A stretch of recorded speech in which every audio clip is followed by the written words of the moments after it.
আসসালামু আলাইকুম। তো আশা করি সকলে অনেক অনেক ভালো আছেন।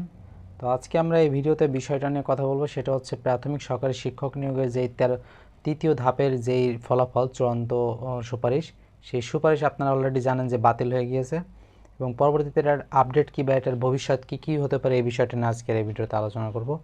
তো আপনারা জানেন যে 6531 জনের চূড়ান্ত সুপারিশ বাদ দিয়েছে হাইকোর্ট, মহামান্য হাইকোর্ট।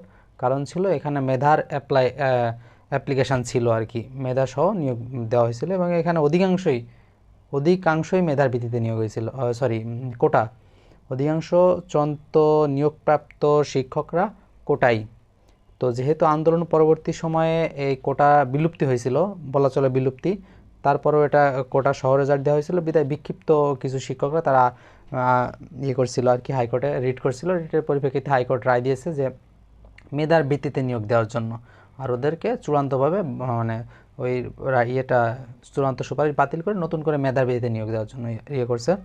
তো এখন যেটা হয়েছে সর্বশেষ আপডেট, সেটা হচ্ছে প্রাথমিক ও গণশিক্ষা মন্ত্রণালয়ের যিনি উপদেষ্টা আছেন তিনি ওই রায়ের বিরুদ্ধে কিন্তু হাইকোর্টে আপিল করেছেন আন্দোলনকারীদের পক্ষ, অর্থাৎ ওই 6531 জনের পক্ষ হয়ে কিন্তু হাইকোর্টে আপিল করা হয়েছে।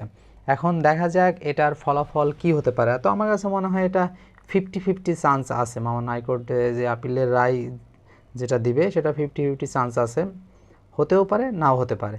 তবে আবার একটা বিষয়, যারা হচ্ছে মেধার ভিত্তিতে নিয়োগ চান তারা কিন্তু পাল্টা আন্দোলনে ডাক দিয়েছেন, তারা অবস্থান কর্মসূচি নেবেন বলে জানা গেছে। তো আসলে এটা কি বলা যায়, দুই দিকেই উভয় সংকটের অবস্থা। কারণ এত বড় একটা আন্দোলনের পর আবার সেই কোটা পদ্ধতি অ্যাপ্লাই হয়ে যাওয়ার পর যদি এরকম চলতে থাকে, তাহলে এটা আসলে শহীদের রক্তের সাথে বেইমানি কাইন্ড অফ বলা চলে। তো এখানে দুইটা জিনিস হতে পারে একদম, যদি যদি করে কি বলে ওদের আসলে আমি আসলে এই বিষয়ে আমি মন্তব্য করতে যাচ্ছি না, আসলে অন্যদিকে চলে যেতে পারে, এ বিষয়ে নাই বললাম। তো যাই হোক, দেখা যাক হাইকোর্ট কি বলে।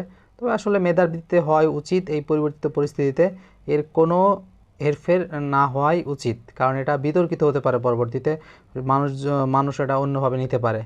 ঠিক আছে, যে এত বড় আন্দোলনে এত হাজার হাজার শহীদ হলো রক্তের উপর দিয়ে, যদি আবার সেই যাই হোক না কেন আন্দোলনের পর সার্কুলার আগে হোক না বা পরে হোক কেন, কারণ সার্কুলার লেখা থাকে যে মন্ত্রণালয় যে কোনো সময় এটা পরিবর্তন করতে পারে, এটা সম্পূর্ণ কর্তৃপক্ষের উপর ডিপেন্ডেবল।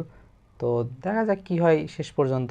আশা করা যায় যে সবারই ভালোর জন্যই আশা করি হবে, যে শহীদদের রক্তের সাথে আশা করা যায় বেইমানি হবে না। তো সকলের জন্য শুভকামনা থাকলো। আর নতুন সার্কুলার নিয়ে আমরা পরবর্তী ভিডিওতে কথা বলবো। গত ভিডিওতে আমরা হালকা একটু আলোচনা করেছিলাম যে এই ঝামেলাটা শেষ হওয়ার পরেই কিন্তু এই নতুন সার্কুলারের কার্যক্রম ইনিশিয়াল মোমেন্টে শুরু হবে। তো আপনারা পড়াশোনা চালিয়ে যান, আপনাদের যা যা দায়িত্ব। তো আশা করা যায় এর পরবর্তীতে যে নিয়োগগুলো হবে, বা যদি মেধার ভিত্তিতে নিয়োগ হয়, মূলত এটা পরীক্ষা আর হবে না। যদি এটা হয় তাহলে এটা চূড়ান্তভাবে বাদ দিবে, নতুন করে শুধুমাত্র মেধার ভিত্তিতে নিয়োগ হবে।